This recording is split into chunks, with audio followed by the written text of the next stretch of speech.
Okay, ladies and gentlemen, kasama natin ang pinakamacho din, gwapo at tinitilian ng karamihan, the one and only, pakilala ka po sa ating viewer.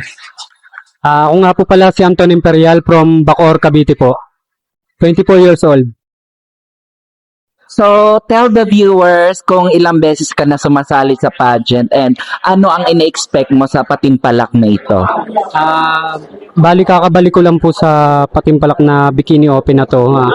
For how many years ka na Nag-start po ako is 2016 po at kakabalik ko lang po dahil po nabisi sa trabaho. So, ilang years din yung gap bago ka sumampa ulit sa Entablan? Rumarakit-rakit naman po ako ng Bikini Open pero ito pong big event na po ngayon na to. Ngayon na lang po ulit ako nakasali. Ngayon na lang po ulit. Bakit mo naisipan ulit sumali dito pa? Medyo ano siya, tawag na ito, medyo exciting siya kasi yung mga kalaban ko magagaling, yung mga dati ko rin nakakalaban. Tsaka mas paghahandaan mo talaga, tsaka magandang laban to. So, paano mo pinaghandaan ang ganap ngayon? Siguro ngayon, hindi pa ako nakapaghanda. Siguro sa darating na laban namin, ayun, mapaghahandaan ko. Kaya abangan nyo kami. So, ano sa palagay mo ang advantage mo or sa ibang candidate? Siguro yung advantage ko kung paano ko sila mapapalibog at paano ko sila matitignan ng mata sa mata. So, kung ikaw ang mananalo sa pagkapalang nito, ano ang iyong gagawin or plano?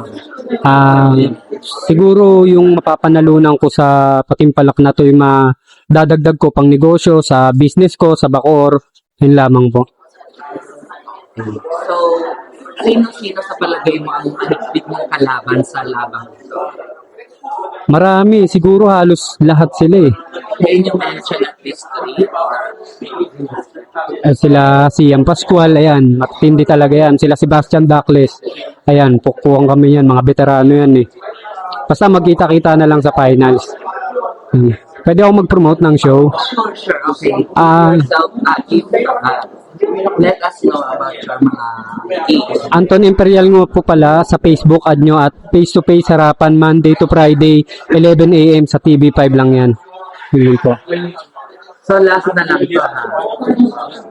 So, ano ang pinaka-meaning para sa iyo ng pintado? Bakit ikaw ang kailangang manalo sa pagkakas? Meaning ng pintados, kumbaga, ang meaning is yung may papakita mo kung anong meaning ng tattoo sa katawan mo na hindi lahat ng tattoo madumi, kundi lahat ng tattoo ay kumbaga art lang sa ating mga Pilipino. Yun lamang kung So, marami bakit ikaw ang tanggalin na Pintados 2020? Siguro, dahil magiging deserve ko manalo at mapaghahandaan ko. Yun lamang po. Thank you po.